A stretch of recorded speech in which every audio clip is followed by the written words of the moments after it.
Welcome to Cryptic Accounts, a podcast by paranoid people for paranoid people. And this week on the show, we're covering the CIA, Contras, and the crack epidemic. I'm Patrick Ryan, joined by Dennis Cheney, who is handling the research this week, so I'm just going to hand it over to him. Welcome, Dennis. Thanks, Pat. So today we're going to talk about crack cocaine. Okay. Which you might know as crack or rock. I have heard these terms, yes. Yes. So for those who somehow have never heard of crack, it's a free-base form of cocaine that can be smoked. And that's more or less the big difference. Crack offers a short, intense high to smokers, and the Manual of Adolescent Substance Abuse Treatment calls it the most addictive form of cocaine. Crack first saw widespread use in late 1984 and 1985. And its rapid increase in use and availability is sometimes termed as the crack epidemic. Yeah, it was a big deal because up till that point, there'd only been coke, which, if you know anything or heard anything about cocaine, it's an extremely expensive drug. And they found a way to basically cook it with, I believe, baking soda and kind of cut it, I think, to where it's not as potent. But then when it cooks, it becomes more potent in the short term. Like from what I understand, the high is pretty short, but it makes you want to come back really quick. It's the perfect drug for people who don't have a lot of money and they want to get really messed up, basically. Kind of like meth. Yeah, pretty much. I don't know as much about meth's cost. But yeah, the weird thing about crack is that reports first started appearing in the U.S. market in 1980 on the west coast of California, as well as a couple other places, which are like Texas and I think a couple Caribbean islands. And in 1986, crack was available in 28 states, but by 1987, it was available in 46 states and Washington, D.C. Well, that's a booming business right there. It was a mid-'80s phenomenon, which is why it's an epidemic. It didn't just like slowly become part of culture. It was like there is no crack, there is crack, everybody's on crack, basically. It's the way that it worked. It went overnight. It took cocaine, which only a few people could have access to this giant inner city problem, which in fact continues to this day. But in a study published in 2006, Harvard found that crack use rose so sharply beginning in 1985 and peaked in 1989 and slowly declined thereafter. Harvard estimated that crack incidence remains surprisingly high over time, and by the year 2000, crack remained at 60 to 75% of its peak level. And it was most concentrated in central cities, particularly those with large Black and Hispanic populations. Harvard found that the rise in crack from 1984 to 1989 had devastating consequences and was associated with a doubling of homicide victimizations of Black males aged 14 to 17, a 30% increase of Black males between 18 and 24, and a 10% increase for Black males 25 and over, and thus accounts for much of the observed variation in homicide rates over this time period. The rise in crack can explain 20 to 100% of the observed increase in Black low birth weight babies, fetal death, child mortality, and unwed births in large cities between 1984 and 1989. So and in contrast, So all that information that you just gave about Black males, the percentage and everything, that's all from the 80s? It was in a 5-year period. Wow. So murder among Black teenagers doubled. And so went up by a third in the next age group, and then went up by 10% in the next age group.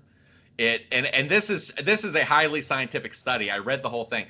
They don't just look at the fact that crack exists and then this is how the numbers went up. They did statistical analysis and found that, because really the numbers went up more. They found that crack was probably more crack was probably accounted for about this much of a statistical change, which is insane. And the one that got me was the 20 to 100% of the low birth rate, fetal death, child mortality, and unwed births. They can't say for certain that wasn't completely the cause of that, going up by 100%. Well, if you had that many people doing crack in the 80s, that makes sense, I guess. But still, so we're at the height. So 20 years ago, we were still not even halfway from the height of the 80s, though. No, and it's remained lower than the 80s. I don't think it's ever been as high as 1989. No. But didn't you say it was like 60% or something like that in 2000? In 2000, we were about 2/3 to 3/4 of the peak level, which occurred in 1989. So, wow, 11 years later, more than half of those people are either still doing it or more than likely new people have taken it up. Yeah, it's just not as prevalent, which we'll kind of get into some of those reasons in the show for why it might not be as prevalent. And some of it's law enforcement, but some of it is just how easy it was to get crack due to certain things that we'll talk about in the show back in the mid-'80s. Okay. And it's important to notice there's a race component for like most of this. So, for instance, the Harvard study found that by contrast, the impact of crack on whites in general was literally statistically insignificant. So, what I've gathered, and I'm sure there's reasons behind this. Most white people I know that are into stuff like they do meth. Meth or heroin. Yeah. Yeah, but I was just considering an upper. Like, you don't hear about. I don't know. I haven't ever met a whole lot of white people that were doing crack. No, I mean, I haven't either. I mean, I know it's all anecdotal, but I mean, the stats bear out it's basically a black phenomenon. Yeah. Well, I mean, we've done plenty of events and stuff downtown to where I'm sure I'm not friends with these people. I just run into them on the street because I don't know if you ever met a crackhead. They generally are looking for somebody to talk to. Oh, yeah. I met a crackhead 3 weeks ago. I made a Facebook Live video with him. He told me everyone's doing crack. And meth, I don't know. You don't see them out in public as much, I guess. No, I don't know. I didn't really compare like how people act on these things to each other. Most of the people I know who have had like debilitating drug problems in my life, it's been meth or heroin.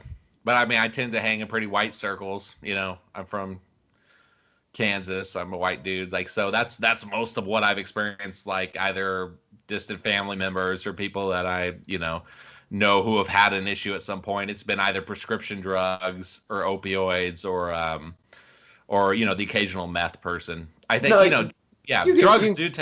drugs do, it looks to me from everything I've been reading this week, they do tend to, it tends to be this community uses that drug, that community uses that drug. And it cuts across lines. I'm sure white lives have been like ruined by cocaine and, black lives have been ruined by opioids, but we still live in a very segregated society when it really comes to who you hang out with, not necessarily in the laws or anything, but drugs tend to affect racial communities in different ways. Look, I think we can just come out and say I've been hanging out in shadier parts of town growing up, obviously. What, due to your exposure to crack? Well, and living near or in small towns with white people, it was always meth. Right. Oh, that's yeah. Which is I don't know. I'm not an expert, but just from what I've been reading this week, it appears that your experience bears out in the statistics. I just never thought about it till you brought all this up. I'm sorry if this is derailing what we're doing or no, it's not. No, going into. It's just a weird thing that got me off thinking about I've known a couple white crackheads, but it's mainly because they did so much coke, like they screwed up their nose and they needed to get it another way, so they went to crack. Right. Right. No, I mean it is sociological. All the reasons I can't tell you why, but drugs do get put into certain communities for certain reasons, or they start out certain places. I mean, look, think about how just people start doing drugs. It's usually someone you know, someone you meet. And so I don't think it's that extreme. Again, I'm not a scientist, I'm not a sociologist, but I don't think it's that crazy to think in a society where people tend to hang out with people of their own race or live in communities with people of their own race that drugs, because they spread through who would have disproportionate effects. And so you would see something like most white people use meth, but most black people use cocaine, crack or whatever. I think that's completely reasonable and probably non-controversial. And I'm just realizing that though I've said no to the majority of them in my life, nobody's ever offered me any crack. And I don't know how I feel about that right now. Yeah, I just want to get to the point where I can be offered crack. Yeah, I'm going to say no, just like I said no to meth and heroin. But I mean, the opportunity was never given to me, and I don't know why. It's a little upsetting. Sorry. Well, as the crackhead told me, as the gentleman who uses crack told me a couple Did he weeks offer ago. you crack? No, he did not. He offered me Hennessy, and I faked like I was drinking it, and then I gave it back to him. But he said, "Hey, I moved here, try to figure out what people are doing. Turns out they're doing crack. Never offered me crack though. So I guess I also failed the test.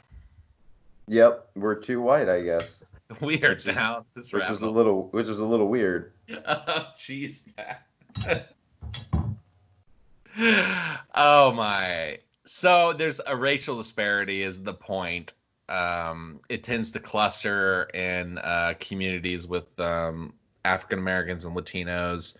But to make things worse, during kind of the middle of this pandemic or epidemic, the racial disparity got even worse because the U.S. Congress in 1986 passed laws that ended up, when you add them all together, creating what was called a 100-to-1 sentencing disparity for possession or trafficking of crack when compared to penalties for trafficking powder cocaine. And this has largely been criticized as discriminatory against minorities and mostly African Americans who were more likely to use crack than powder cocaine. And this 100-to-1 ratio has been required under federal law since 1986. However, it was loosened in 2010 with an act called the Fair Sentencing Act, which cut it from 101 to 18-1.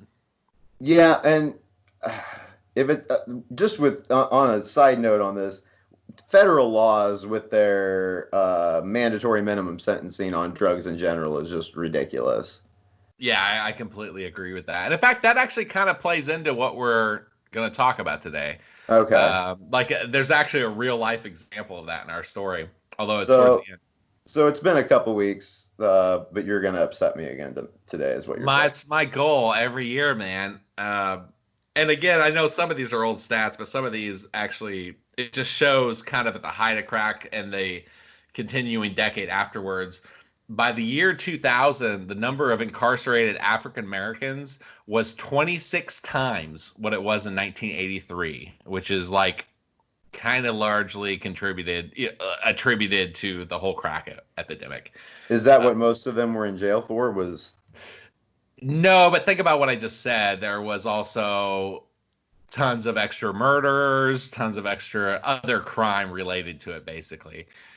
Which has been statistically tied to, I mean, think about it. If you get a bunch of crack in your community, you're going to have a lot more other crime. Well, yeah, people trying to steal your crack. Yeah, people trying to steal TVs to get crack. It's just going to be a whole other thing. And 2012, 88% of the imprisonments from crack cocaine were African American. And I'm not so sure if that's a disparity in the justice system so much as it was a disparity of who was using it. Although there are definitely disparities here with the extra sentencing and stuff like that. I would be curious, and I know you probably don't have it, but I would be curious what the numbers of white people in jail for cocaine were during that time. I would too. Actually, I looked for a lot of this stuff. and I'm almost considering doing a follow-up already, just because there's been so much commentary on the main material we're going to do tonight. Yeah. But it's I'll tell you right now, it has to be astronomically low based on what I learned during researching this episode. One, because it was mostly very, very wealthy people using cocaine around that time. Yes. So it wasn't really creating a lot of societal problems. So you couldn't necessarily do a cocaine bust unless it was a big dealer or something and get more than one or two people. And most of the time it was overlooked because it was wealthy people. But I would guess it was astronomically lower. Yeah. I mean, we're talking, I don't even want to say. But so these are just the stats. This is what crack has basically done to our society. And, up until about 15 years ago, it was still about 60 to 75% of its peak level. I did try to peek around. It's still a phenomenon. It's still going on. We haven't gone back to the 80s, but it's not great. And really kind of focus has turned to all the people who are in crack on a lot of life sentences or very long sentences because of a lot of like 3 strike laws and stuff like that. Yeah. But about a decade, kind of in between our stats here, about a decade after crack hit the scene, there was a very famous set of newspaper articles by journalist Gary Webb, who they recently made a movie about a few years ago. And it was called the Dark Alliance series, which he had investigated and printed for the San Jose Mercury News.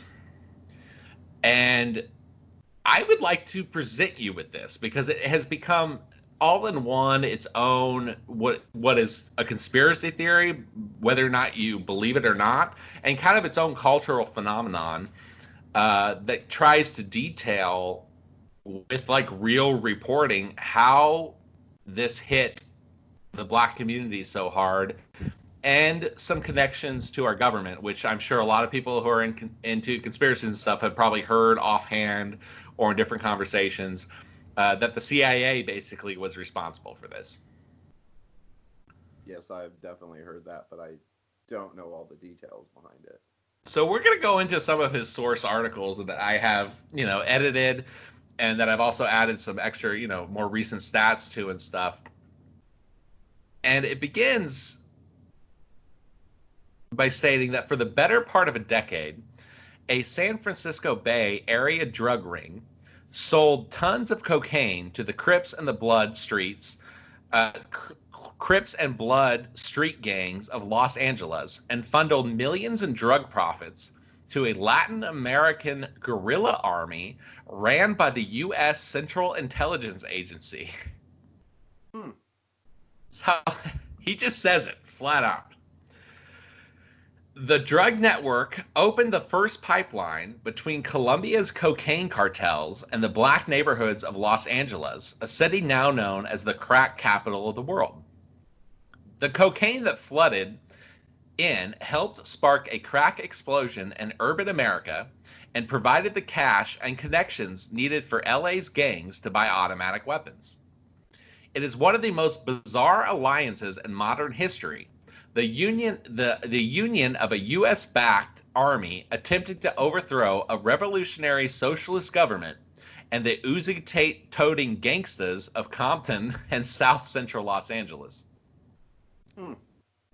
The army financiers who met with the CIA agents both before and during the time they were selling the drugs in L.A.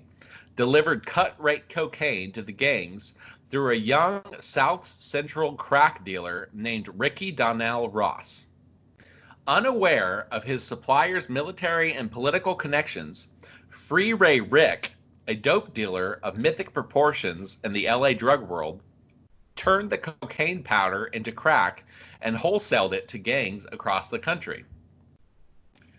So somebody had to teach him how to cook crack. Oh yeah, we're going to get into that. Well, that's less mysterious than like how he got so much cocaine. Crack actually has kind of been a thing since the late 70s. Some people had figured it out, basically. Oh, okay. I thought maybe it had started with the CIA or whoever, like being like, hey guys, you can get a lot more out of this and sell it cheaper if you rock it up. So no, it was some I people mean, had already figured it. Somebody maybe, were already yeah. bored with their cocaine and decided to start cooking it. That's Or they had bought a little bit of cocaine and wanted to stretch it. People are inventive. We do all kinds of crazy stuff with food and drugs, and uh, from what I could tell, crack already existed. Like the idea that the CIA invented crack is probably not true. Um, this is kind of a nexus between a lot of forces that ended up turning a thing that some people were doing into like a huge phenomenon. well, I think you probably just corrected a thought that a lot of people have because I know me personally, I thought that's how it started. I thought it started with the epidemic in the 80s with probably the government doing it. I didn't realize it was already happening in the 70s. Yeah, there was some crack late 70s, early 80s. There were some crack dealers, but as you'll see, this is more a story of influence, and it's more a story of resources that makes it like the problem we know today. Yeah.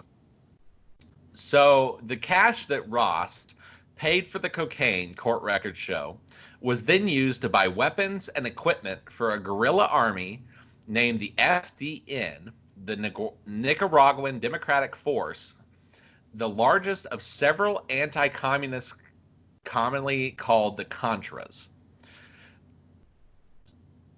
Okay, so they're kind of doing good. I mean, I hear anti-communist, and that makes me think good, but they're selling They're cocaine. funding themselves by selling cocaine, exactly. But they could have just given the money. I don't understand the selling. They had to go buy cocaine, sell it, and then bring that money back. Like I feel like they could have invested it a lot of different ways that were legal. Yeah, but my guess is, man, they didn't have a lot of money because their country got taken over by communists. So what they did have was a lot of cocaine. CIA.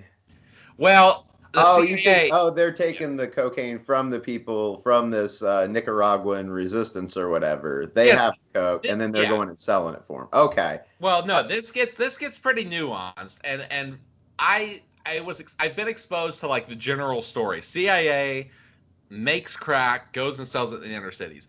This story that we're reading now, or this set of stories, is basically the most actually extreme corroborated set of events. And it has been picked apart by a lot of different people, which we're not going to get into today. But this is where it all started, was this story. Okay.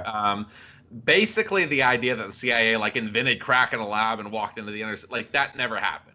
Like this is more or less all the factual basis you find for this idea that the CIA put crack in the hands of the inner city. Like this is it, basically. So crack already existed, and we're just doing the broad picture now. We're going to get into the players and stuff, but so while the Contras war is barely a memory today, Black America is still dealing with its poisonous side effects. Urban neighborhoods are grappling with legions of homeless crack addicts. Thousands of young black men are serving long prison sentences for selling cocaine, a drug that was virtually unobtainable in black neighborhoods before members of a CIA's army started bringing it to South Central in the 1980s at bargain basement prices. And the LA gangs, which use their enormous cocaine profits to arm themselves and spread crack across the country, are still thriving, turning entire blocks of major cities into occasional war zones. Now, keep in mind, this is 1996. You don't really see that gang stuff these days, but it was the cultural phenomenon of the day at that point. Yeah.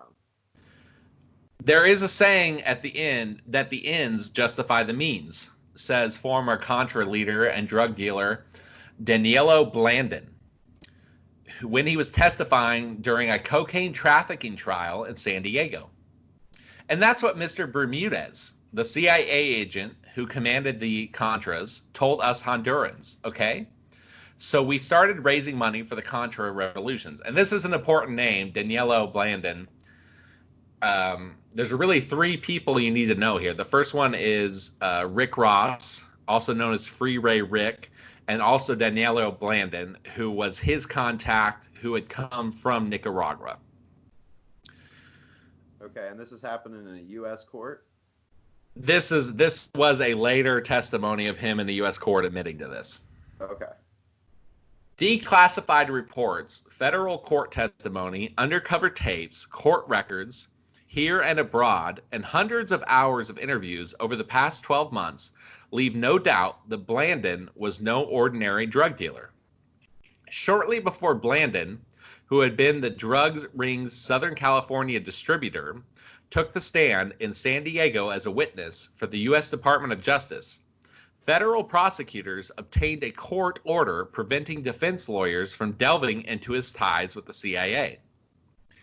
Blandon, one of the Contras founders in California, will admit that he was a large-scale dealer of cocaine, and there is no additional benefit to any defendant to inquire into his ties with the CIA, said Assistant U.S. Attorney O'Neill, as he argued in his motion shortly before Ross's trial on cocaine trafficking charges in March. So what's happening here is Blandon was the supplier. He was the supplier of the drugs from Nicaragua to the United States, and he was giving it to Rick Ross, who eventually ended up on trial. Okay, so Blandon is the middleman, basically. He's the middleman. Looks like the legit street guy. Exactly. Okay. And he was sending his funds back to the Contra force in Nicaragua. And he's just testifying, or he got arrested too? Oh, he's testifying because, as you'll find out, he flipped, basically, or he got a pretty sweet deal. But he also got arrested. So he didn't know he was dealing with the CIA to begin with, then? Rick Ross didn't. Blandon basically did. And Blandon still got charged. All right. I won't bog this down. Keep going. No, you're fine. The most Blandon would say in court about who calls the shots when he sold cocaine for the Contras was, quote, "We received orders from the other people." The then 5,000-man Contra army, records show, was created in 1981 when the CIA combined several existing groups of anti-communist exiles into a unified force that it hoped would topple the newly socialist government of Nicaragua. From 1982 to 1988, the Contras, run by both American and Nicaraguan CIA agents, waged a losing war against Nicaragua's Sandinista government. The Cuban-supported socialist who overthrew U.S.-backed dictator Somoza in 1979.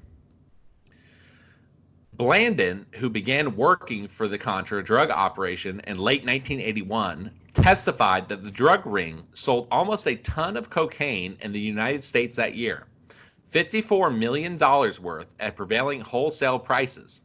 It was not clear how much of the money found its way back to the CIA's army, but Blandon testified that whatever we were running in LA, the profit was going to the Contra revolution.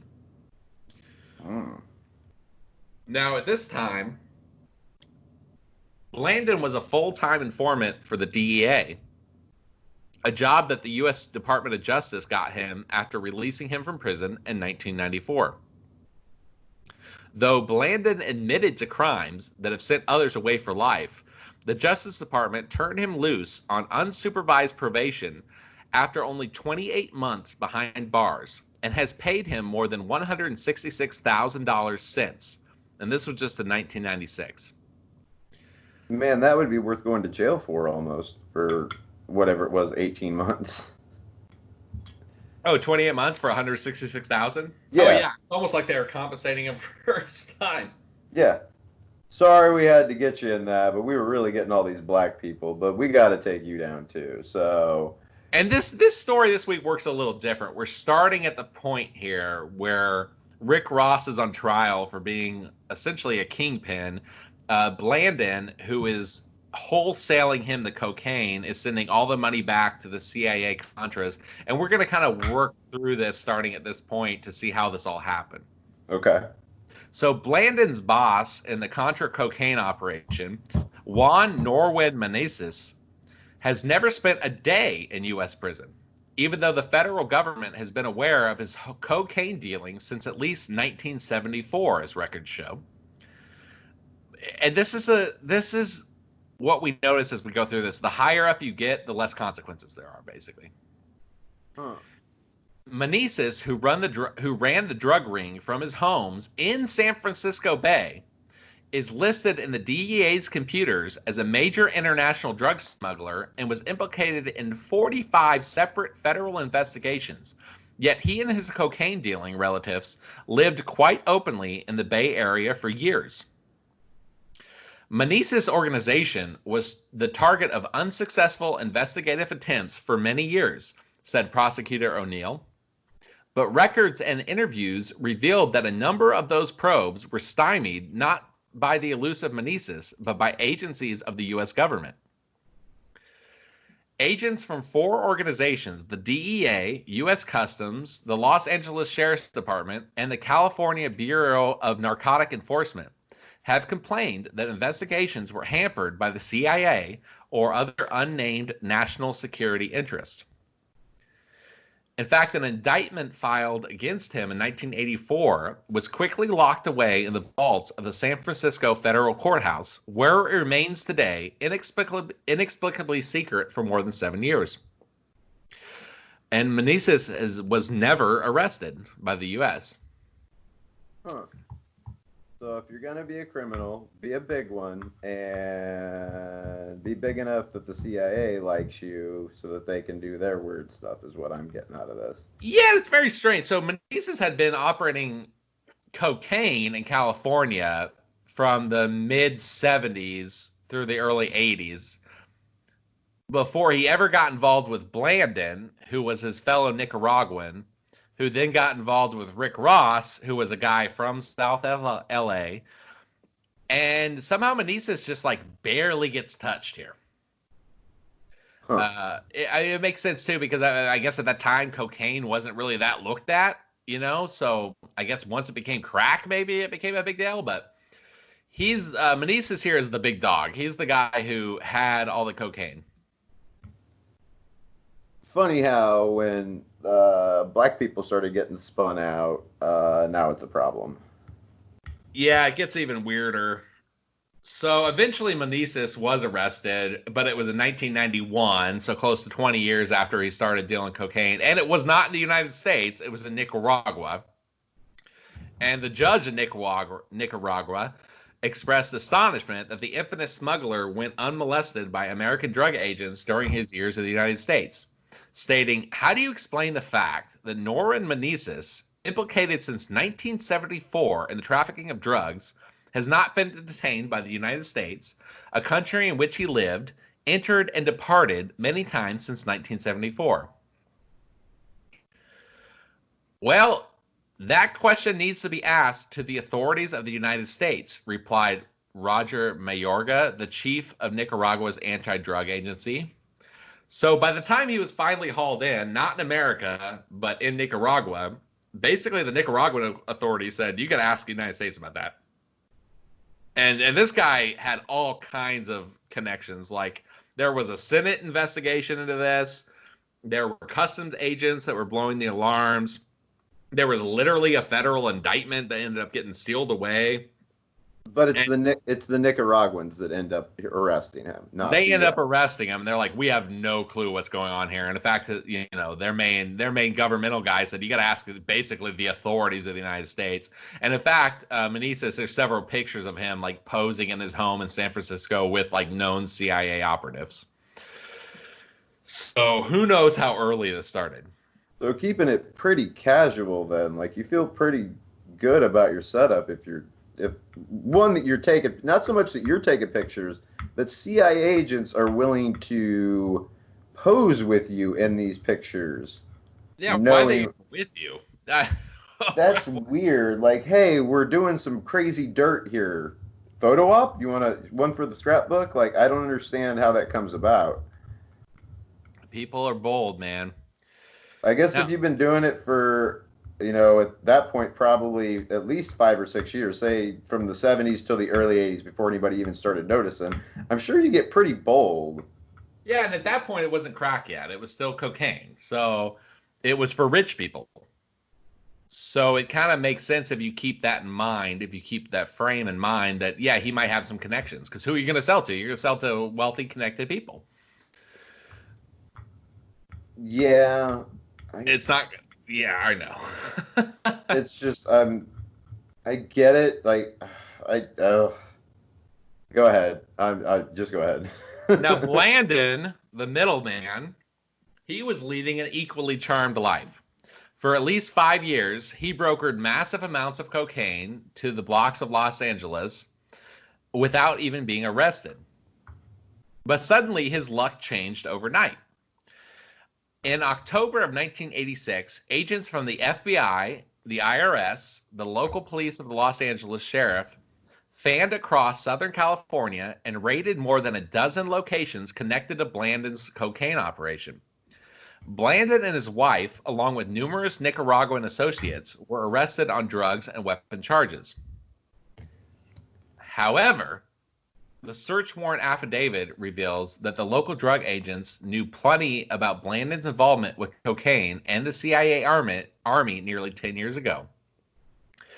Danielo Blandon is in charge of a sophisticated cocaine smuggling and distribution organization operating in Southern California, said LA County sheriffs in a 1986 affidavit. The monies gained from the sales of cocaine are transported to Florida and laundered and are filtered to the Contra rebels to buy arms in the war in Nicaragua. So the actual authorities, who are not the CIA, in 1986, 10 years before any of this came out in this article, and they can try to, this is one of the things that stuck with me when I was researching this. They tried to take down this article in the late 90s. This is 10 years before the article. There's affidavits by the local people who have nothing on their minds other than stopping drugs, saying, we know exactly who he sends the money to, and it's to the Nicaraguans. And would you say they'd been aware of it for 10 years, or that's how long it had been going on with the CIA? That's about how long it had been going on with the CIA. Okay. So in 86, so he's been running it for over, you said like 74 or something like that, 75, I think, when he started. Yeah. So yeah, he's pretty confident at this point, I would think. Especially if you got the CIA like covering you. Oh, and they even have the names of banks. I edited it out, but they had the names of specific banks he would send to in Florida, and then they had transactions that were going to the rebels in Nicaragua. Oh yeah, that was a huge thing at one point. Like Florida used to be a safe haven for money and stuff. Like there were a lot of dirty banks down there. Right. Yeah. And not just for what was going on with cocaine, just in general, that was a place criminals used to send their money quite often. And it looked like they had all this info. However, despite their intimate knowledge of Blandon's operations, the police raids were a spectacular failure.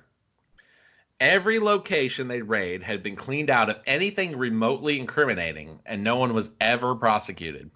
Almost like the CIA knew it was coming and tipped him. Literally, the next quote is, the cops always believed the investigation had been compromised by the CIA. Oh, okay. So the cops even said what I'm thinking. Basically, the cops with no other thing on their mind other than how do we stop this guy from selling crack on our streets. They were like, this is weird. This is the CIA. That's pretty bad when local law enforcement's even going, I think the higher ups just screwed us here and didn't tell us. Like, that's how you know the CIA's doing something shady, when they're not even telling local law enforcement not to do things. Right. Or they're helping the criminals directly, which is what it sounds like. I mean, one of the main things that helped Ricky Ross get so big was that he apparently had the cops, the LAPD said he had more police technology than they did.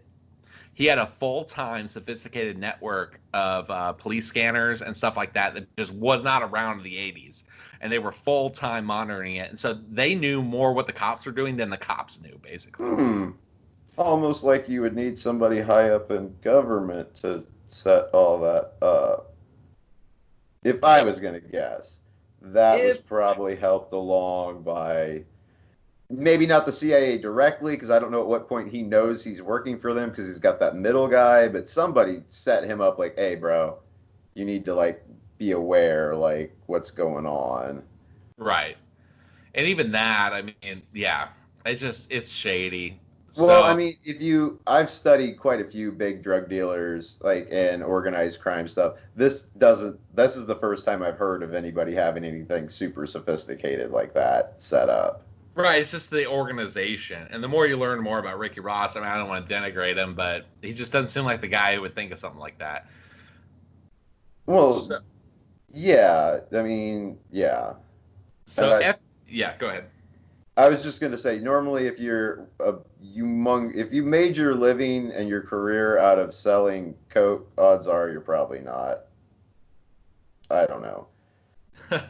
I won't. Yeah, somebody helped him. I'll just say that somebody obviously helped him. Well, he had Blandon and he had, which Meneses, who we'll get more into their origins later, and I'm sure they definitely helped him. Yeah. So the FBI records show that soon after the raids, Blandon's defense attorney, Bradley Brunnan, called the sheriff's department to suggest that his client's troubles actually stemmed from a very unlikely source: a recent congressional vote authorizing $100 million in military aid to the CIA's Contra army.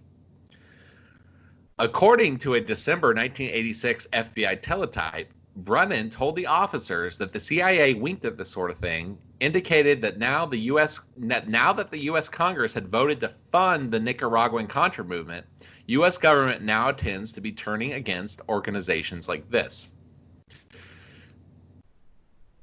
Translation: this is 1986. Yeah. This is coming to when these people start getting harassed by police. They had spent 1981 to 1986 basically untouchable. Yeah. Right after the Congress approves actual legitimate funds to the Nicaraguan army, all of a sudden the law enforcement's interested in these guys. Before then, they winked at it. They just kind of said, okay. Yeah, maybe that's going on, maybe not. But they knew that it advanced their own goals, basically. Yeah. So it was the minute they had their money they needed, they could like take these guys down. Cool. Now, Blandon has also implied that his cocaine sales for a time were CIA approved. He told a San Francisco grand jury in 1994 that once the Contras began receiving American tax dollars, the CIA no longer needed his kind of help. Freedom of Information Act requests from the CIA were denied on national security grounds for the story, as were those from the DEA and FBI, which were met with no response. Now, Meneses, the top guy, likewise had close ties to the Salvadorian Air Force, who was commanded by a former CIA agent. And it's known that Salvador's Air Force was supplying the CIA Nicaraguan guerrillas with aircraft and flight support services throughout the mid-'80s. So he's pretty well connected. Yeah, sounds like it.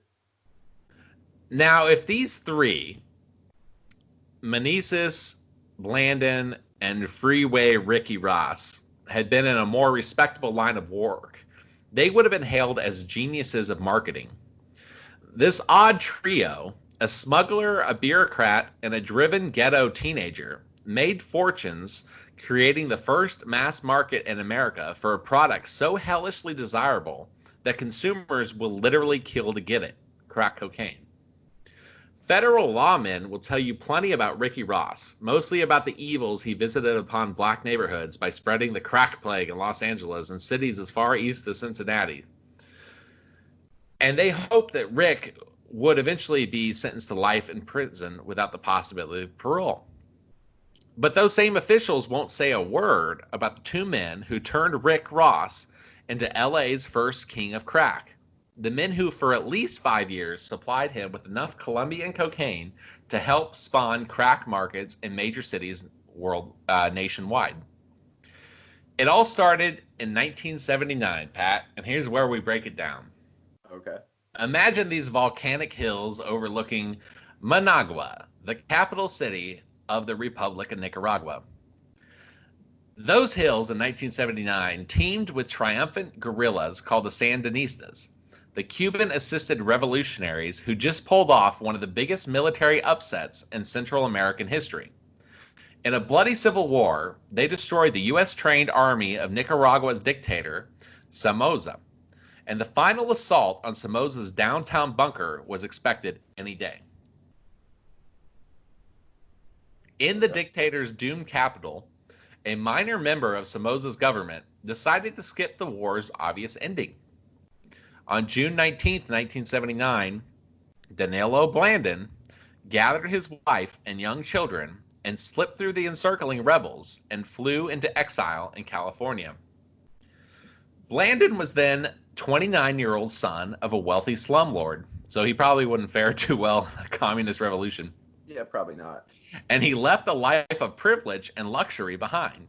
In fact, he had I think he had a master's degree in marketing, I read, and he was actually already running a U.S.-funded program that was worth about $30 million to try to recreate U.S. Agriculture in Nicaragua.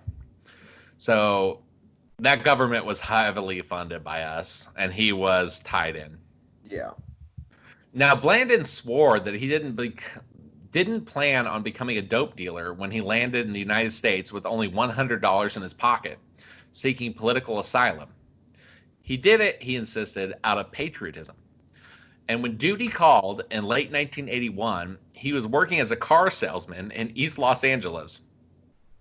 In his spare time, he and a few fellow exiles were trying to rebuild the Somoza's defeated army, the Nicaraguan National Guard, in hopes of one day returning to their capital city in triumph.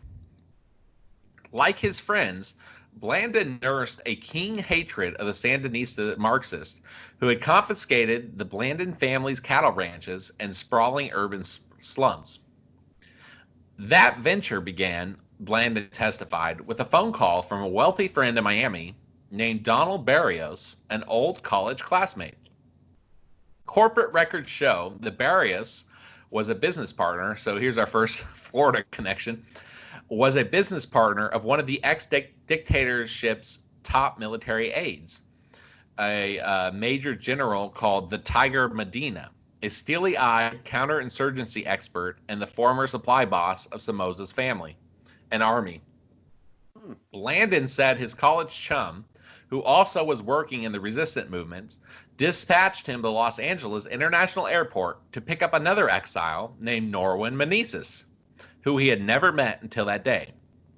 Quote, I picked him up, and he started telling me what we had to do to raise some money and to send to Honduras, Blandin testified. He said he flew with Meneses to a camp there and met with one of his new companion's old friends, Colonel Enrique Bermudez. Bermudez, who had seen Somoza's Washington liaison to the American military, Somoza's Washington liaison to the American military, was hired by the CIA in the mid-1980s to pull together the remnants of Somoza's vanquished National Guards. Records show.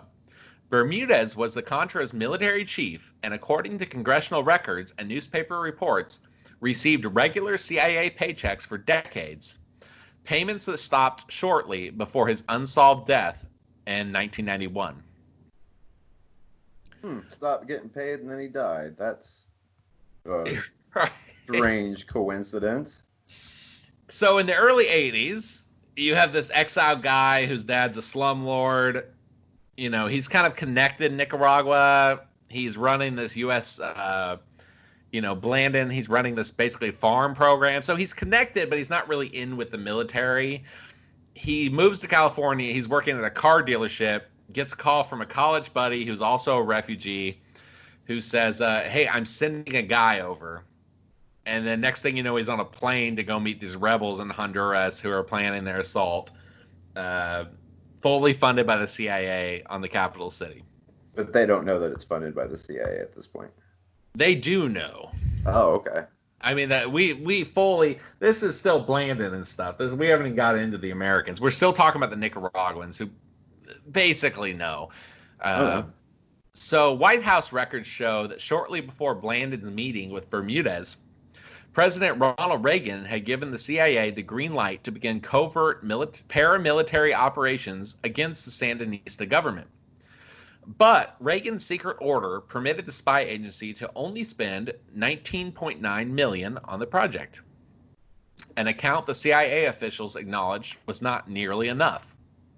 So Norwin Meneses, known in Nicaraguan newspapers as the King of Drugs, was then under active investigation by the DEA and the FBI for smuggling cocaine in the United States. Also, as I found out, he also probably killed like some officials in Nicaragua, including their chief of customs. Meneses has just always been a drug dealer, more or less. Probably the type of guy that Blandon and his family might not deal with. So despite the incident of Meneses' assassination of officials and a stack of law enforcement reports describing him as a major drug trafficker, Norwin Meneses was welcomed into the United States in 1979 as a political refugee and given a visa and a work permit. Of course he was. That's exactly who we want here. Yeah.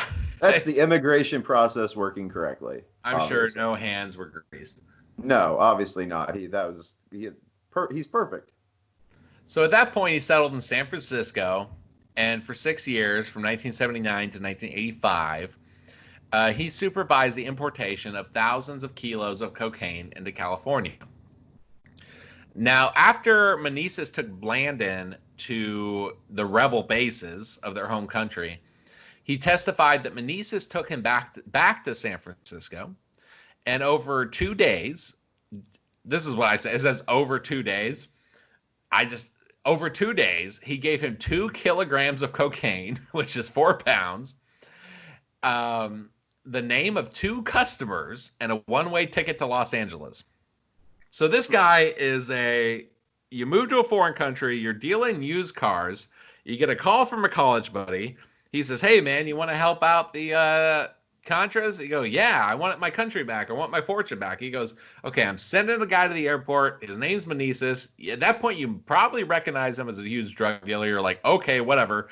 Meneses flies you back to Honduras, to the rebel base camps, introduces to him, take him back to San Francisco. 48 hours later, you're given 4 pounds of cocaine, a one-way ticket back to your home in Los Angeles, and the name of 2 people to sell it to.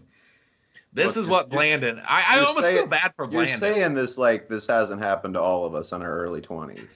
I know. Well, this guy was like 30 at this point. Oh, well, I'm still waiting for my guy to show up, I guess. Still waiting for my major international drug dealer to show up to free my home country. Yep. And so he sends Blandon back to L.A., and at this point, there's really not much of a plan. As the news article... Get rid of this coke. Exactly. Well, at this point, he's like, hey, you're a fellow Nicaraguan. They probably identified him as having something to lose. They're probably like, well, his family lost a lot of money. Maybe even his family was killed. Who knows? He's lost his whole life, his whole fortune, his family identity and stuff. When he had to come to the United States, they probably pointed him out as someone who's very sympathetic. And easy to radicalize. Yeah, pretty much. I mean, it's not even about radicalized. I mean, these are the leading people of Nicaragua before it was taken over by the Marxists. Yeah. So he's just the guy who got his country taken away. So they gave him a bunch of cocaine, which at this point, I looked it up, was $5,200 an ounce. Wow. So times 5,200 times 16 times 4, I don't even know what. I mean, you're giving hundreds of thousands of dollars of cocaine in the early 80s. And this guy didn't even live in Beverly Hills or Malibu. He had to figure out what to do with all this cocaine. And this, to me, Blandon's actually the middle guy. Is the most interesting part of the story to me. I love Ricky Ross. I think Meneses is very interesting. He's this high profile drug dealer, but Blandon seems to be in between these two people. Yeah, it seems like a semi-normal guy who is just fleeing to take care of his family. Yeah, he's just fleeing out of this thing. His dad was very powerful, but he wasn't connected with drugs. He wasn't necessarily connected with the military. Next thing you know, he's in America with a bunch of cocaine on an airplane. And he has no idea what to do because you can't just walk into the inner city and sell $5,200 an ounce stuff. He probably didn't even know what crack was at this point. Yeah. So His marketing strategy of selling the world's most expensive drug in some of California's poorest neighborhoods seemed baffling at the time, but in retrospect, his timing was uncanny. Um, so, like I said earlier, street drug users basically had figured out a few years earlier how to make crack, which is more or less 10 times more powerful at the time that you smoke it. And it literally reduced the cost of getting high off cocaine from thousands and thousands of dollars to $20. So you take this extremely high powerful drug that is used by rich people, you make it just accessible to the masses. Now enter the third person in the story, Freeway Ricky Donnell Ross, who at the time was 19 years old at the dawn of the 1980s. And he had found himself adrift on the streets of South Central Los Angeles. And this is the guy we started off talking about, right? It is, yeah. Okay. It's Ricky Ross. Now, at this time in the early 80s, 15 years later, he'd be on trial for life in prison. He was simply a talented tennis player from Dorsey High School. But he had recently seen his dream of college scholarships evaporate when his coach discovered that he could neither read nor write. That'll hold you back in college a little bit. That'll hold you back. Also, okay. I know in the past, and I'm sure it still happens, stuff gets done for athletes to kind of push them forward. But if you're a tennis player and you can't read or write, I don't know how hard they're pushing for you. This is my white bias or whatever we're supposed to say nowadays, but I do think it's funny that I do think it's kind of, I don't know, it's a weird confluence of different things where you have this inner city black kid who's like a tennis prodigy, apparently. Otherwise, why could you pass him for neither reading or writing? Yeah. And it somehow all gets exposed. Like, I would love to hear more about like that day in his life. I'm sure he's never talked about it. And I did watch numerous interviews with Ricky Ross this week. He talks about a lot of this stuff in detail. In fact, there's a couple of YouTube videos that are going to be in the show notes. But I couldn't find one where he discussed his tennis coach finding out he couldn't read or write. And keep in mind, he's 19. He's at the end of this. So it must have been humiliating. It must have been terrible. And he basically, he quit school that year. He never finished high school. He was at the end. He basically had made it based on athleticism or personality or whatever. And he gave up on that dream completely. Then he didn't try and crack into the pros. I have no idea how to crack into the pros. Completely. He went from promising tennis guy who was probably going to get a scholarship to he quit and he literally went immediately to selling stolen car parts. Okay. All right. Yeah, it's like this is one of the more mind-boggling parts of this to me. Is like I just would love to hear a first-hand account of how that happened, how you get that far and he was 19, he had to be on the verge of graduation, and then it just all fell apart. And in some part of it has to be humiliation. Like, it doesn't say he was expelled; it says he quit. So who knows what he would have done if he would have stuck with it. But yeah.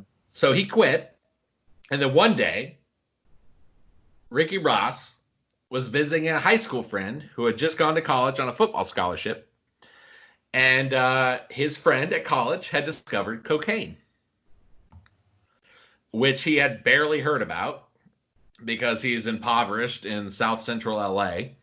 And this stuff was barely non-existent. In fact, the reporter says that most street cops at this time had never even seen cocaine because it was literally just this parlor drug for the wealthy and the trendy. Now, Ross's friend, the football player in college who had been exposed to cocaine, told him that this was going to be the next big thing and that, quote, everyone was doing it. So Ross goes off on this quest to find out how he can get his hands on some cocaine. And he found it through one of his car part dealer people in his network. It was an auto upholstery teacher named Henry Corrales, who just happened to be from Nicaragua. And he began selling Ross and his best friend, who was named Big Lock, small amounts small amounts of what was then a remarkably expensive cocaine. So they start small. They're like, we'll just buy a small amount of this crack, or the cocaine, excuse me, from a Nicaraguan.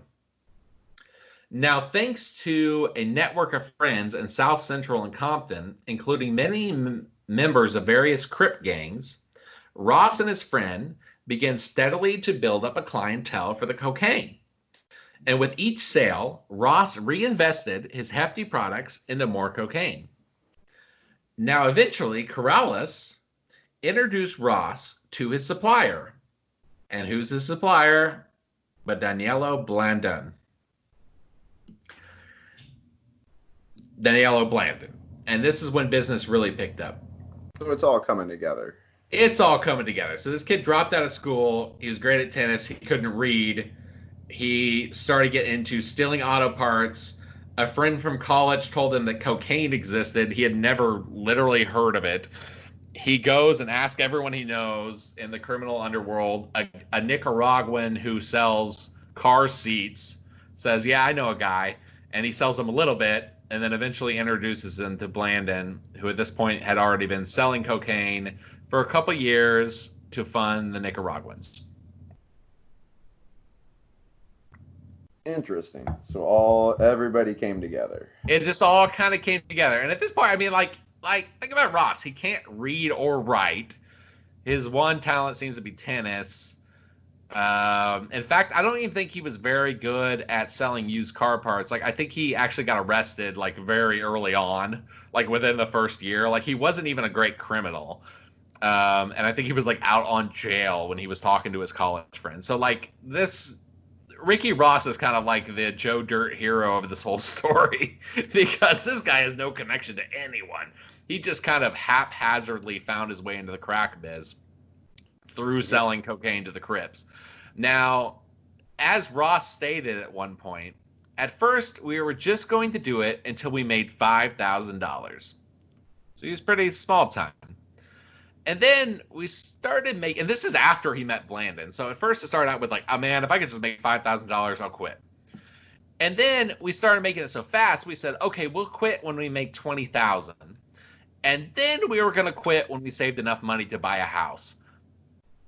Now, eventually, in just a few short years, Ross would own millions of dollars worth of real estate across Southern California, including houses, motels, a theater, and several other businesses. Within a year, Ross's drug operation grew to dominate inner city Los Angeles, and many of the biggest dealers in town were his customers. When crack hit LA Street hard in 1983, Ross already had the infrastructure in place to corner a big chunk of the market. It was not uncommon, he said, to move $2 to $3 million worth of crack in one day. Jeez. This is like a 22-year-old who just dropped out of high school with like 3 years. And due to the guy he knew who sold stolen car seats, he somehow got connected with Blandon, who was trying to like deal all this cocaine to fund this militia. Ross said, our biggest problem actually became counting money. We got to the point where it was like, man, we don't want to count no more money. Yeah, it's like that. Have you seen the movie Blow? No, I have not. There's a scene where they have like a house that they've rented that the whole thing is just full of money, and they're sitting around trying to count it, and they lose count, and they get frustrated. It's funny. That is funny. So he actually told the DEA at one point that he was Blandon, who flipped, told the DEA at one point that he was selling Ross 100 kilos of cocaine a week, which was rocked up and distributed to the major gangs in the area, specifically the Crips and the Bloods. Huh. Now, at wholesale prices, that amount at that time was $65 to $130 million of cocaine every year. Wow. And Ross is the first to admit that being in the right place at the right time had almost nothing to do with his amazing success. Other LA dealers, he noted, were selling crack long before he started. What he had, but they didn't, was Danilo Blandon, a friend with a seemingly inexhaustible supply of high-grade cocaine and an expert's knowledge of how to market it. Ross said, "I'm not saying I wouldn't have been a dope dealer without Danielo, but I would not have become Freeway Rick." And he was called Freeway Rick, by the way, because he owned a bunch of properties off the freeway at one point because he had so many millions of dollars. That's the point that always confuses me when these guys get really big and they start like being able to own legitimate businesses. Like, how do you not just go with the legitimate businesses after that? Like, I think he did though. Like a lot of his stuff didn't actually get taken away from him. Like he still eventually owned the theater when he got out of prison. so he wasn't laundering money through it, I obviously. don't think so. I think he was just straight up making money. I mean, he's not the smartest guy. I think he was straight up taking the drug money and buying legitimate businesses, and then actually, in some ways, he is smart. I shouldn't. There's some stuff that when you watch interviews with him is kind of endearing. Like you could just kind of tell he was in the right place at the right time and all this, you know. But I think probably what he was doing, Pat, was taking the money straight from the drugs and then just buying property and stuff, and then trying to run everything at once. So the secret, Ross says, to his success was Blandon's cocaine prices. He said it was unreal. We were just wiping out everybody. The prices alone, because he's getting it straight from the Sandinistas, or sorry, straight from the Contra, Ross said, allowed him to sew up the Los Angeles market and move on. In city after city, local dealers either bought from Ross or got left behind. It didn't make no difference to Rick that anyone else was selling it. For Rick would go in and undercut them by $10,000 a key, and sometimes by even giving it away. Whoa. Before long, Blandon was giving Ross hundreds of kilos of cocaine on consignment. Sell now and pay me later. A strategy that dramatically accelerated the expansion of Ross's crack empire and even beyond California's borders. Ross said that he never actually discovered how Blandon was able to get cocaine so cheaply, and he wouldn't find out for over 10 years. But unlike the thousands of young blacks now serving long federal prison sentences for selling their handfuls of drugs, Blandon is a free man. He has a spacious home in Nicaragua and a business exporting precious woods courtesy of the U.S. government, which has paid him more than $166,000 over the 18 months prior to this article in 1996 for his help in the war on drugs. Whoa. That turn of events both amuses and angers Freeway Rick Ross, LA's premier crack wholesaler during much of the 1980s, and Blandon's biggest customer. They say I sold dope everywhere, but man, I know he sold 10 times more dope than me. Nothing epitomizes the drug war's uneven impact on black Americans more clearly than the intertwined lives of Ricky Ross, a high school dropout, and his suave cocaine supplier, Danielo Blandon, who was a master's degree in marketing and was one of the top civilian leaders in California of an anti-communist guerrilla army formed by the CIA. In testimony in the late 90s, Blandon, who began dealing cocaine in South Central LA in 1982, swore that the first kilo of cocaine he sold in California was to raise money for the CIA's army, which was trying on a shoestring to unseat Nicaragua's socialist Sandinista government. After Blandon crossed paths with Ross, a South Central teenager who had the gang connections and the street smarts necessary to move the army's cocaine, a veritable blizzard engulfed the ghettos. So this is the right two guys at the right time. This guy wants to save his country. He has unlimited cocaine, and there's just this like kind of intelligent youth who has nothing to do as gang connections, and they just met up, and it's just one of those moments in history. Yeah. An unlucky moment in the end for an unlucky moment in the end for everybody. According to an October 2013 Esquire article, between 1982 and 1989, federal prosecutors estimated that Ross bought and resold several metric tons of cocaine. In 1980s dollars, his gross earnings were said to be in excess of $900 million, with a profit of nearly $300 million. Now, what do you think that would be in 2013 dollars? I don't A lot. Ross sold $2.5 billion of cocaine, and his personal profit, this is Ross, the third guy on the chain, was $850 million. Wow. That's a wow. This guy was crack. His, Basically, yeah.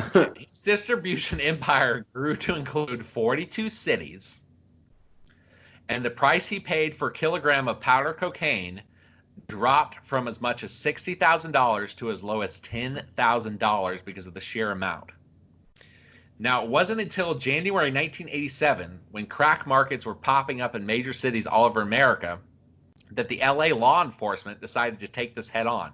They formed a task force called the Free Ray Rick Task Force, a cadre of the veteran drug agents whose sole mission was to put Rick Ross out of business.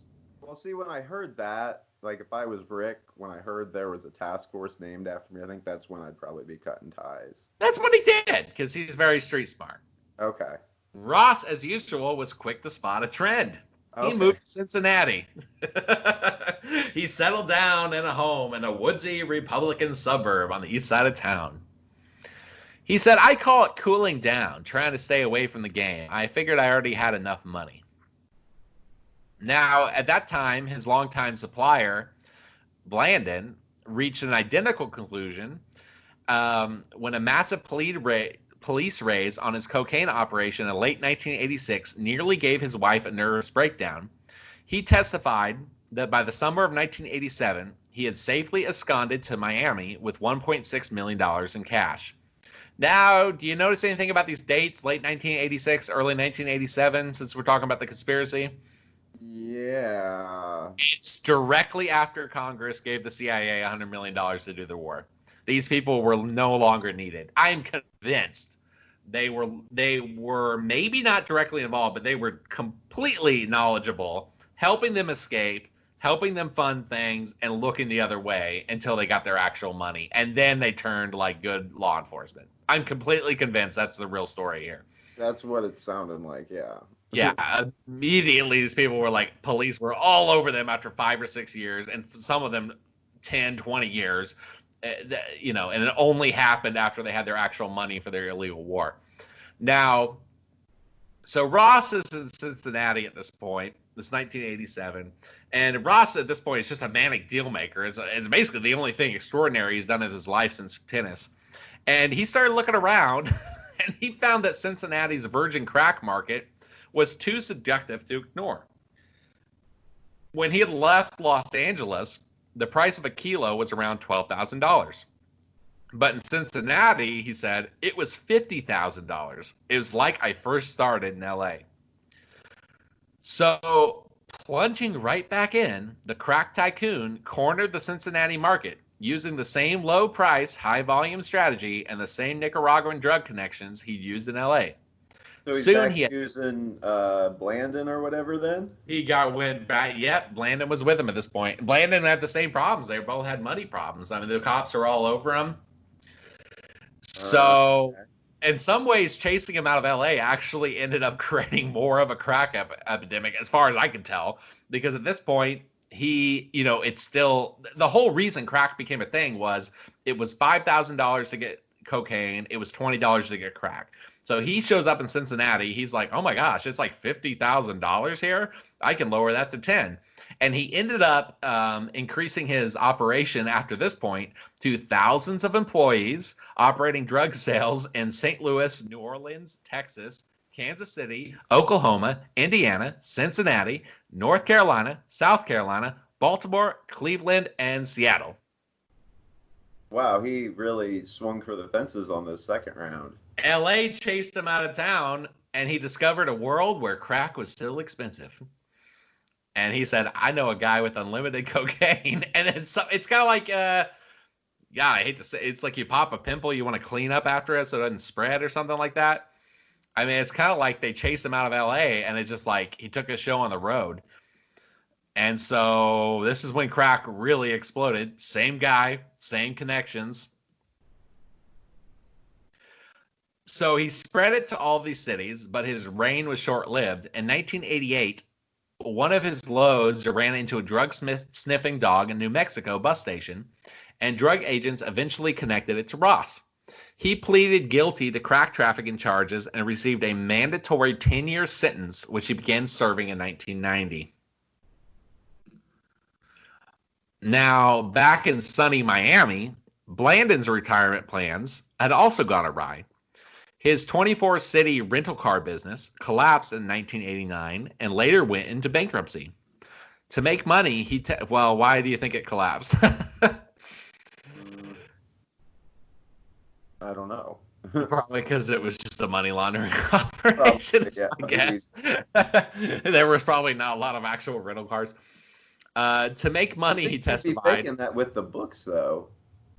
Yeah, but he was I don't not know. smart about this, I guess. I don't think any of these people were really. I think Manisa was actually the only guy who knew about drugs. I think Blandon got tied in with Manisa kind of on accident, and then like Ricky Ross was just like their golden boy. Yeah. Nobody saw coming. To make money, Blandon's decided to testify. He came to the Bay Area and began brokering cocaine again. But unlike before, when he was selling cocaine for the Contras, Blandon was constantly dogged by police. Soon, Blandon and his wife were called out to the U.S. Immigration and Naturalization Services office in San Diego on a pretense and scooped up by DEA agents on charges of conspiracy to distribute cocaine. Now, Blandon's prosecutor, O'Neill, who we met at the beginning of the story, we've come full circle, told a federal judge that Blandon had sold so much cocaine in the United States that his mandatory prison sentence would have been off the scale. And it's at that point that Blandon, quote unquote, just vanished. Wait, what? Anita Brooks, a San Diego attorney who represented one of his co-defendants, said all of a sudden his wife was out of jail and he was out of the case. The reasons are contained in a secret Justice Department memorandum filed in San Diego federal court in late 1993. That seems legitimate and fair. Now, Blandon's prosecutor O'Neill wrote to the court that Blandon had become extraordinarily valuable in major DEA investigations of Class 1 drug dealers. And even though probation officers were recommending a life sentence and a $4 million fine, the government would be satisfied if Blandon got 48 months and no fine. The government granted the motion. And then, less than a year into his 4-year sentence, records show that another government motion was filed and Blandon was released altogether. All right, then. That's so he's got friends helping him out. So as of the early 90s, Blandon got pegged with everything, got sentenced to 48 months, got out in less than a year. Now, Ricky Ross got sentenced to 10 years at this point. He was going to be in jail till 2000. And this is when I started getting really interested, like, whatever happened to these people. And maybe the most treacherous thing, I've created a little four-point thing here of, like, whatever happened to the people in this story. Okay? Yeah. So acquaintances say that Blandon, who refused repeated interview requests, is a common sight these days in Managua, the capital city of the home country's better restaurants, drinking with friends and telling about his, quote, escape from U.S. authorities. According to his Miami lawyer, Blandon spends most of his time shuttling between San Diego and Managua, trying to recover Nicaraguan properties he left behind in 1979 when the socialists seized power. To this day, I think his whereabouts are unknown. He would only be 68. I cannot figure out where he is today. This guy has disappeared. Yeah. After all that, he's hiding out for sure. Yeah, I think it's time to just get some of your properties back, stay in Nicaragua. Oh. Norwin Meneses spent some time in the Nicaraguan jail. He was actually sentenced to 25 years in the late 80s, but he only ended up serving 12 because he agreed to testify against Freeway Ricky Ross. So, as we said earlier, he was caught by Nicaragua eventually. He put him on trial, but he actually somehow got out of that by throwing Ricky under the bus in America. How that works, I don't know. Now, the Contra War that was going on at that time ended after the signing of the Tella Accord in 1989. And the demobilization of the Contra armies. A second election in 1990 resulted in the election of a major anti-Sandinista party, and the Contras were handed over power in 1990. So the war worked. The war worked, yeah. So it says like in 1989, around the same time all these guys were getting arrested, the Contras signed basically a peace treaty with the Sandinistas. There was a legitimate election held, and somewhat legitimate election held in 1990, and the Contra army, a party friendly to them, won power. All right. So the CIA war worked. Meneses got 12 years, got out for testifying against Rick. Blandon, who should be serving a lifetime in prison, is jet setting around trying to get back all his dad's own property. What do you think happened to Rick Ross? Probably still in jail. Not quite, but it's pretty disappointing. So he was in jail for 10 years from 1990 to 2000, or he was supposed to be. Now in 1991, Ross ended up actually testifying against the LA police chief in an investigation into like excessive use of force and stuff like that, and just kind of abuses of the police department. Yeah. That got him on. That didn't do him a lot of favors with law enforcement. No. So Ricky Ross, he actually got offered to get out of prison early for his testimony. So in 1994, he got out. So it looks like Ricky Ross was getting off. But it turns out that the LA Police Department and other federal authorities had started monitoring him. And they were convinced that he was selling drugs in prison despite no evidence. And in fact, I'm going to link to an interview with him where he's like, well, no, why would I do that? They record all your phone calls. And in fact, he never has been, nothing has been tied to him. There's no evidence he was selling drugs from prison. He basically was like, I need to stop right now. And this is during the era of 3 strikes laws, so he knew he could be messed up if he got caught doing that. So he really did stop. So the authorities that were mad at him, in part because he just seems to be the whipping boy of this whole thing. And not that I feel that bad for him. I mean, he did ruin probably hundreds of thousands of lives. But they set up what's called a reverse sting before he got out of prison. Okay. So in 1994, they gave him a reduced sentence and said, okay, you can go, Ricky. Immediately, then DEA agent Blandon, who Ross had no idea was working with the DEA, contacted him. And in his interview, Ross describes getting out. He still owned this theater. He says he wanted to make it like the Apollo Theater of the West. He had all these legit business plans. He had, at this point, had all these connections to like famous rappers and stuff from his early days. And he basically had a plan set up. He just needed like a little bit of money, and he kind of could have got it. He was in a bunch of tax trouble. I mean, just like, it's not like his life was cleared up when he was in prison. Like, he just came out to all these financial problems. And so Blandon, who's now working for the DEA, contacts him for one more big deal. It would have been about a $2 million haul, of which Ross says he would have received about $180,000. And that would have been, he says, just enough to save the theater from bankruptcy. He could have gone on with his connections to basically run this theater for the rest of his life. However, it was a complete setup. He showed up in a warehouse. The dudes showed him the back of the car. The minute he identified the stuff as cocaine, one unmarked car came out. He didn't actually identify it even as police. He thought it was some kind of rival gang or something. And then he hopped in the car to try to get away. He saw a marked police car, a black and white one, and he realized what had happened. He had just gotten out of jail for 4 years. He realized what he'd done. He also realized how bad the sentence would be at this point. He was going to get 3 strikes. That's life in prison. and he tried to drive full on into a wall to kill himself. Oh man.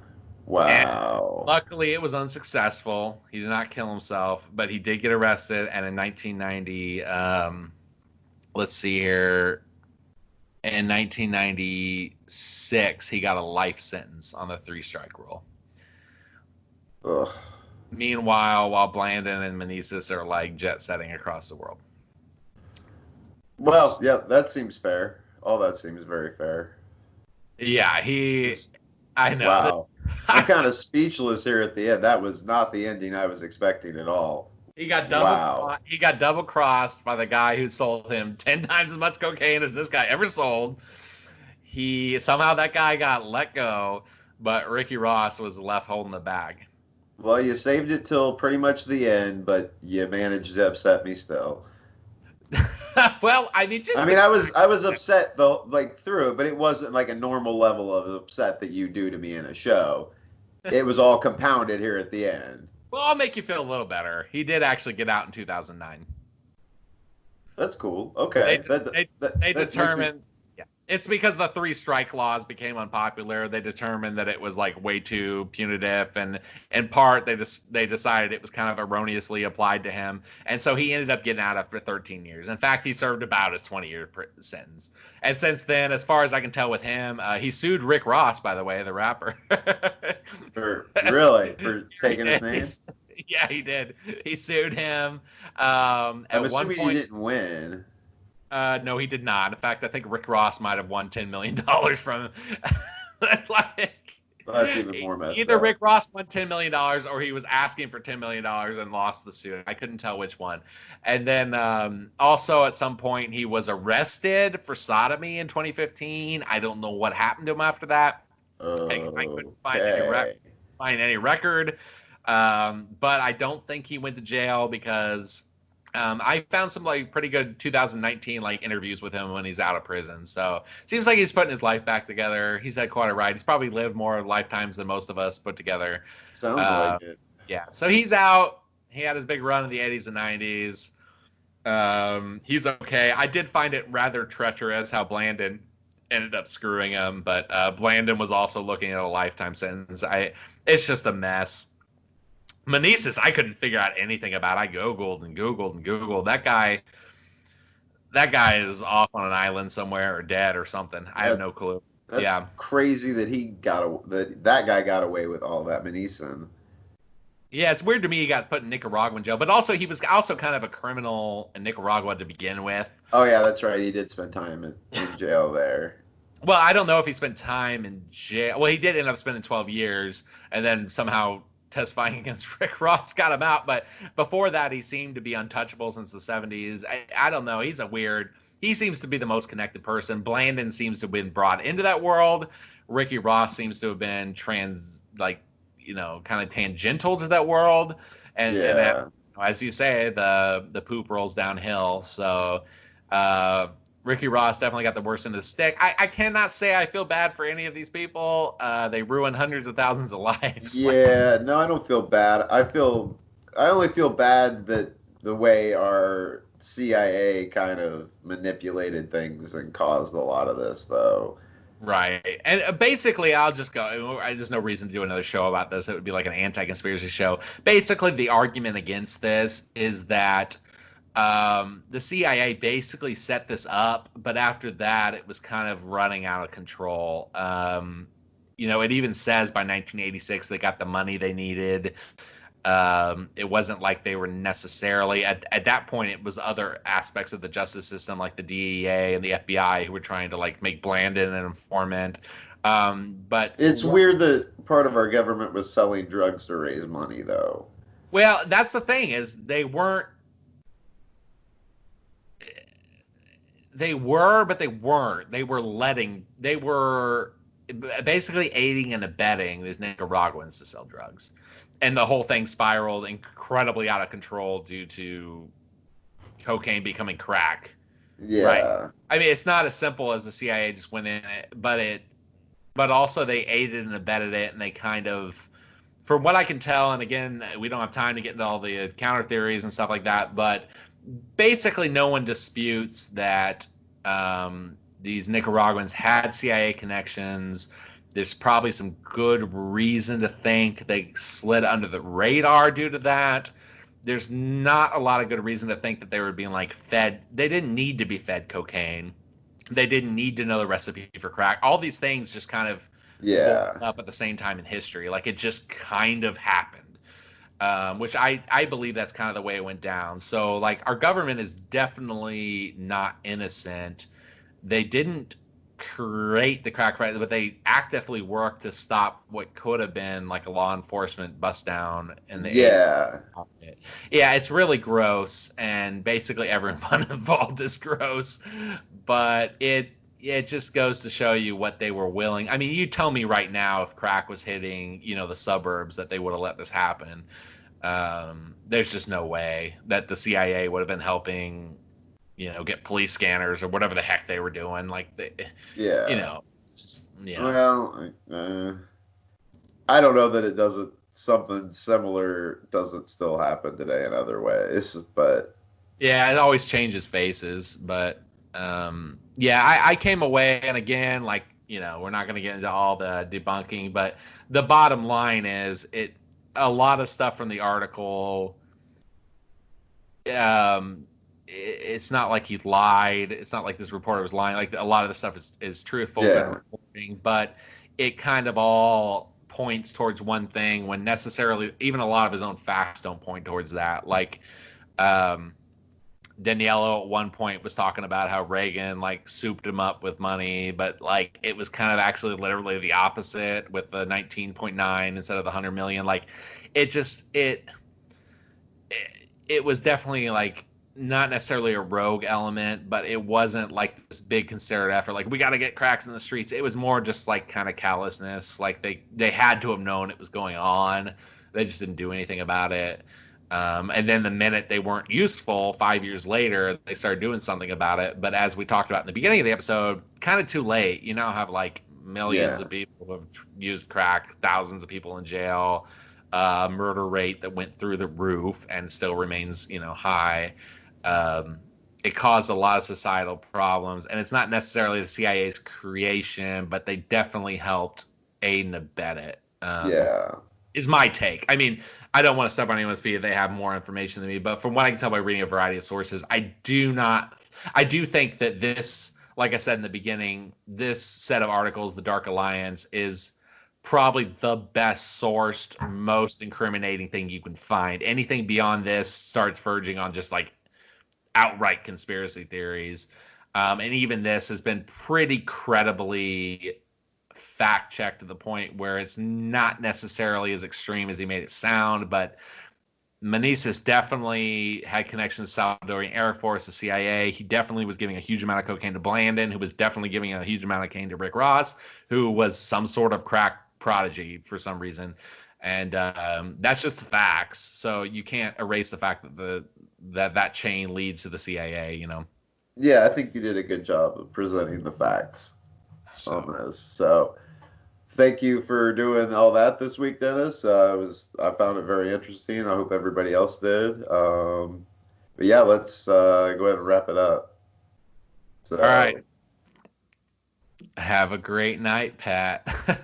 You too, Dennis. Thank you all so much for listening. Like, rate, subscribe, do all the things that help the show. We appreciate it, and we'll be back next week. Bye.